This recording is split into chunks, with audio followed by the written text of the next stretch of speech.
As the fourth week of the legislative session comes to a close, the House Democrats wanted to come back, hold our weekly press availability to answer some questions and address a few hot topics that have been on the forefront of our minds here at the state capitol. I've got with me Representative Kay Floyd from Oklahoma City, who's here to address any questions you all might have about the States' Rights Committee and some of the exciting developments that have come out of that committee in the past couple of weeks. But before we get to Representative Floyd, I want to go back to the key issue of the day at the state capitol, and that is the 2013-2014 state budget. We talked a few weeks ago about how the governor's math and the legislative leadership's math in this building simply does not add up. It appears to us, at least in the House Democratic Caucus, that the Republican majority is living in some sort of parallel universe, in which in one universe they go to the people of Oklahoma with a melancholy face and say, I'm sorry, we can't afford to fund education anymore. We can't afford to take care of the poorest among us. We can't afford to increase funding for higher education. We can't afford to increase funding for troopers or infrastructure. I'm sorry. But then in the other universe, they go to the same folks, the same people of Oklahoma and say, oh, but we're doing so well, we can afford what now totals to over $160 million worth of tax cuts.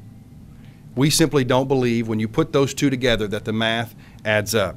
And to demonstrate that their math doesn't add up, look at the policies that have passed out of the House of Representatives committees in these last few weeks.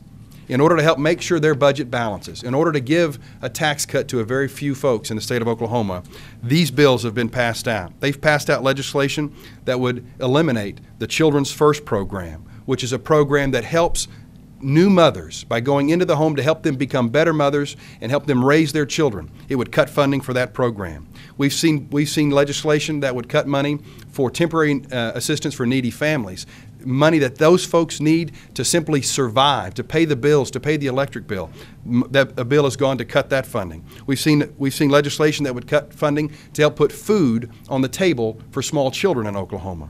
We've seen legislation now that would require poor families who happen to have the wherewithal and common sense to save a little bit of money in their savings account. It would eliminate benefits, food benefits, for those folks who had the common sense to save just a few $1,000s in their bank account. On top of that, now they're attacking education. One of the hallmarks of the education system in Oklahoma is the early childhood education system that we have. But yet legislation is passed out of committee this year that would roll back full-day kindergarten. Full-day kindergarten. So instead of funding education appropriately, they simply say, well, let's roll back some of the wonderful programs we have in the state. They do all of that so as to help them pay for their $160 million tax cut. And let's take another look at that tax cut and who's really going to benefit. The facts are these, that under the governor's tax cut plan, over 42% of Oklahomans would see zero benefit, no benefit whatsoever. And of the 58% of Oklahomans who would receive a benefit, the average benefit to the individual Oklahoman in the state is $39. Not $39 a week, not $39 a day, $39 a year. A year. That works out to $3.25 a month. That's less than a Happy Meal a month that Oklahomans will receive in benefit, that 50-some-odd% of Oklahomans will receive in benefit. And what do we get for that? We get reduced benefits for poor families. We get reduced benefits for education. We get reduced benefits for roads and bridges, state troopers, and public safety. We simply don't believe the math adds up. To that point, our caucus was proud, our caucus and one member of the Republican majority, in fact, are proud today to have delivered, we will be delivering a letter to the Speaker of the House, the Governor, the Senate President Pro Tem, and both appropriations chairmen in the House and the Senate that mirrors identically, almost identically, the letter that Senator Ford, Mazie, and Halligan sent to those members just a few weeks ago that calls on this legislature and on the governor to increase funding for common education at least to $75 million to $100 million more.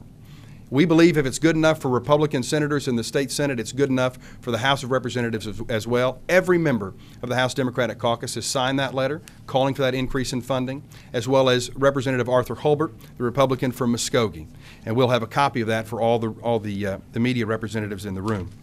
We absolutely believe that at a time when public education has been cut by over $250 million in the last 4 years, and the current governor's budget offers zero new dollars for new teachers, smaller class sizes, new textbooks. It offers zero new dollars to actually go into the classroom, that it's time to get serious about funding education in this state. And our letter hopefully will encourage the leaders in this Capitol building to do that very thing. But it goes beyond just simply funding common education.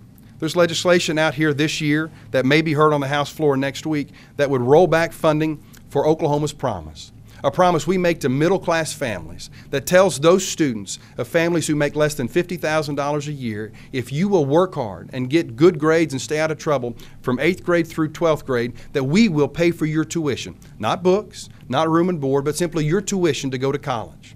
Well, there's legislation in this chamber, in the House chamber this week, that would roll that back and force nearly 1,000 students out of that program because their family happened to get a better job between the time they were in 8th grade to the time they were seniors in high school. That's unconscionable, and the only reason we can see for doing so would be to make sure that their tax cut plan and their budget finds a way to balance. We'll fight that as a caucus, and we hope that members of the Republican majority will join us in defeating that legislation.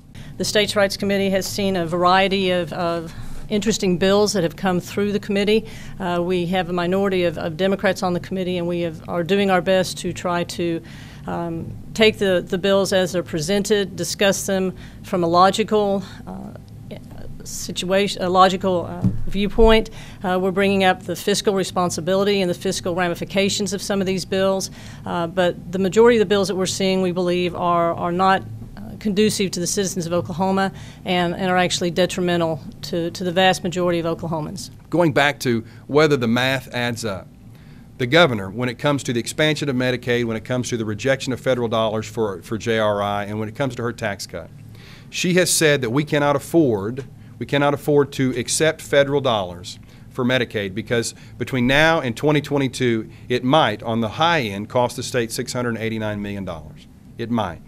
It should be noted that in that same window in which she says it will cost our state $689 million, by her not accepting the federal funds, we are rejecting $8.2 billion. The people of Oklahoma need to know that while rural hospitals struggle to stay open, while doctors struggle to meet the needs of our citizens, while the hospital system in general suffers from $600 million in uncompensated care annually, that the best effort to alleviate that problem, which was the acceptance of federal funds, would have brought in $8.2 billion between now and 2022.